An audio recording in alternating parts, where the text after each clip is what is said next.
Agora no aniversário, no 75º aniversário da vitória comunista sobre o Hitler, o Putin inaugurou uma igreja que é chamada Catedral dos Militares, uma coisa assim, chama Catedral Russa das Forças Armadas.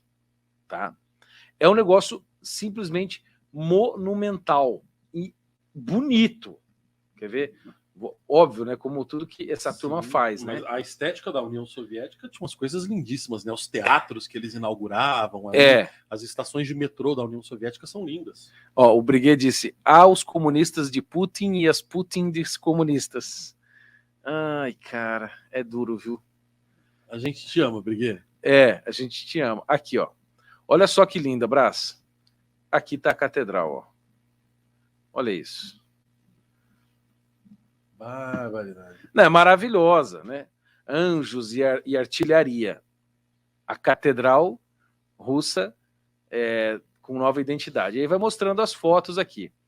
E é muito bonita, teve o exército dançando lá na frente, mostra as fotos aqui.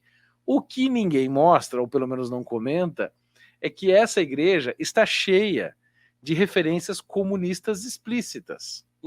A primeira delas é essa aqui, ó. Vamos subir aqui e mostrar para o pessoal. O Putin, que não é comunista, tá? Você vai ver aqui, bem em cima, no meio, uma estrela comunista. Eu acho que não. Eu acho a estrela vermelha. Eu acho que é porque o Putin é muito fã da Stella Artois. No teto dela, vocês podem ver bem no meio, tem uma cruz vermelha. Atrás tem uma cruz, parece uma cruz de Malta, não sei, e no fundo e na frente tem uma estrela comunista. Depois, o pior de tudo, é isso aqui, ó. Tem um mural com o Stalin e a frente do exército russo dentro da igreja, como se fossem santos e mártires. Cara, e em cima, depois disso, tem uma imagem de Nosso Senhor. Não, isso não. Mas esse cara é conservador e não é socialista. O Putin colocando homenagem numa igreja ao Stalin. Não, eu acho que você está enganado, Bernardo. Porque o Putin ele é conservador, cara. Isso aí deve ser um mural, assim, tipo, do juízo final com o pessoal que vai... Não, gente, olha, deixa eu falar uma coisa para vocês. Aqui, ó, olha aqui, cara, a bandeira. Olha aqui a bandeira atrás. Olha aqui, ali. Olha o Putin conservador aí de vocês. O Putin conservador aí, dos maiores genocidas da história, que é o senhor Vladimir Putin, né? O seu Stalin. O Putin foi agente da KGB. Não, aí eu acho que aí é a história que é complicada. E o pai dele era... O pai dele era agente da KGB. O Vladimir Putin também era o pai dele, era o mesmo nome dele. Porque o Vladimir Putin é Vladimir Vladimirovich Putin, né? Ou seja, Vladimir filho de Vladimir Putin. Ou seja, ele é de uma família tradicional russa e ele é um cara que foi ascendendo dentro do partido, principalmente por causa das suas participações na KGB. Ele foi vice-secretário, foi secretário executivo do primeiro-ministro da Rússia, e etc. Ele teve várias funções e foi crescendo. Mas na época que ele era da KGB, ele cumpria a função de agente de assassino. E quando ele ascende ao poder no começo dos anos 2000, e até agora, ele nunca renegou esse passado. Não. Ele nunca condenou. Ao contrário. Ao contrário. Ele criou, né, e consolidou a FSB, que é a continuidade da KGB na Rússia, e continua usando o seu sistema de informação e repressão para combater todos os opositores. Sim. Até porque matá-los. Uma das características da KGB é que ela trocava de nome com alguma constância, na verdade. Ela continua existindo na Rússia. Sim. Através da... Como é que é o nome dela agora? FSB. FSB. Só que a Bielorrússia, tá? Que é uma espécie de quintal da Rússia, para quem não sabe. Sim, do Lukashenko. Exatamente, né? O Lukashenko, ele é menino de recado do Putin. Né? A gente fez uma cobertura boa no Brasil Sem Medo sobre todo o conflito que houve ali na Bielorrússia. Se você quer se inteirar mais sobre isso, tá? Tem o link aqui embaixo para você assinar o Brasil Sem Medo.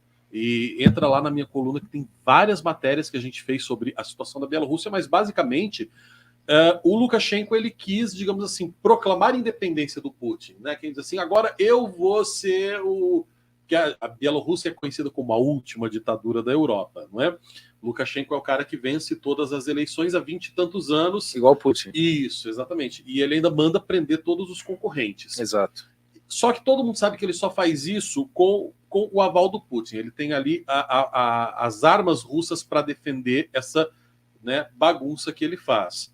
E ele quis, digamos assim, pôr as asinhas de fora, né? Vou proclamar minha independência da Rússia agora e vou ser um ditadorzão Achou mesmo. que era maior do que ele era. Achou que ele já era maior de idade. Né? E aí o papai Putin chegou lá e simplesmente Ficou Putin.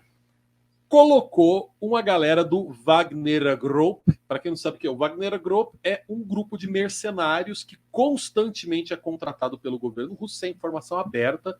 Né? O Wagner Group é um grupo paramilitar privado que é contratado para fazer certas operações. E a Rússia simplesmente colocou esse pessoal do Wagner Group dentro da Bielorrússia para iniciar aquela confusão toda, todos aqueles protestos que teve dentro da Bielorrússia, incitar, causar tumultos públicos e tudo mais. Assim que o Lukashenko baixou a bola, foi lá pedir perdão para o Putin, uma situação humilhante, né?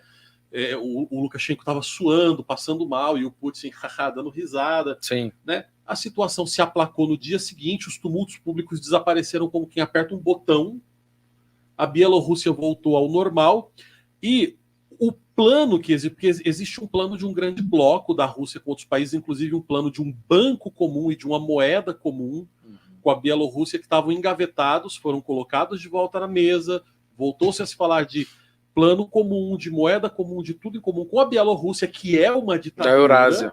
Exatamente. Aí, eurasianismo, estamos chegando lá, não é? E, obviamente, tudo com a benção do Putin. E para quem não sabe, a KGB na Bielorrússia ainda se chama KGB.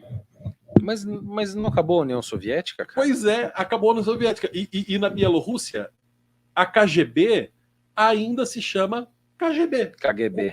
Exatamente com este nome. Uhum. Não é?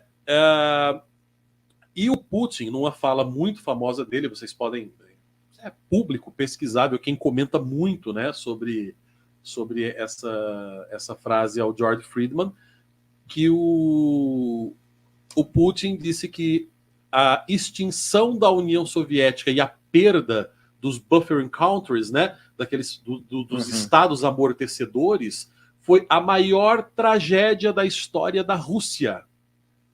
Ele usou esse termo para se referir sobre a perda da Polônia, da Bielorrússia, da Lituânia, da Estônia, da Geórgia, da Ucrânia, da Armênia.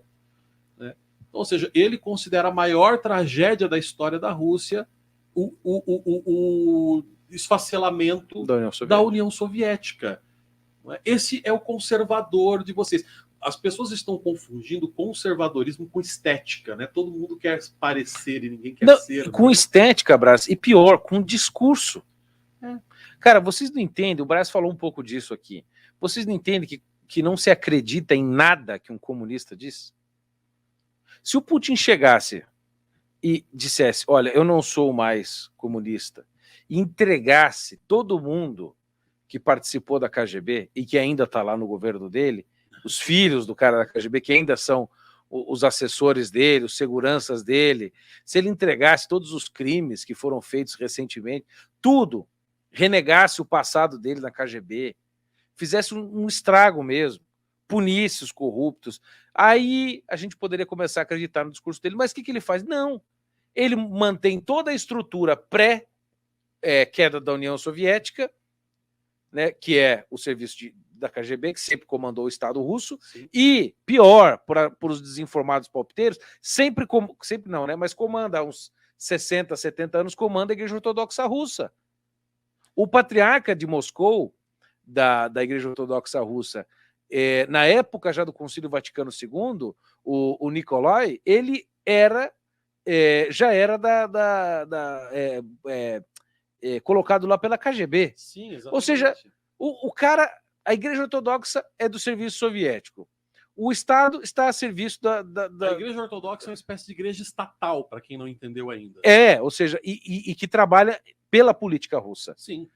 que serve à Não política estamos russa. falando de todos os ortodoxos. Não, mas estamos falando da estrutura da estrutura das igreja cabeças. ortodoxa dentro da Rússia. Exatamente, exatamente. Então, a igreja trabalha para a FSB, vamos dizer, para o establishment russo. Exatamente. Né? O partido trabalha para o establishment.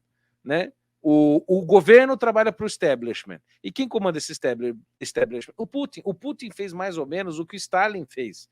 O Stalin, ele de algum modo não participa efetivamente da Revolução Russa de 17, mas ele, em função do cargo que ele ocupava no partido, que era principalmente cuidar de nomeações, etc., ele acaba colocando gente dele lá, povoa o partido da sua turma e toma conta, dá um golpe burocrático no partido e toma o partido do Trotsky, que vai perceber isso quando ele já está com a faca na cabeça, com a picareta na cabeça. Né? Ou seja, e o Putin mais ou menos fez isso. Ele usa a KGB, a qual ele é leal e da qual ele veio, para controlar o Estado, combater os seus opositores. Ele conseguiu destruir o maior poder financeiro da Rússia, que eu me esqueci o nome dele aqui. Até tem o nome dele nesse livro que nós vamos indicar para vocês aqui. O Viktor Medvedchuk. Não, mentira. Não, esse aqui era o gabinete ucraniano aqui. Espera aí. Eu já vou achar aqui. Cara, perdi o nome dele. Mas, enfim.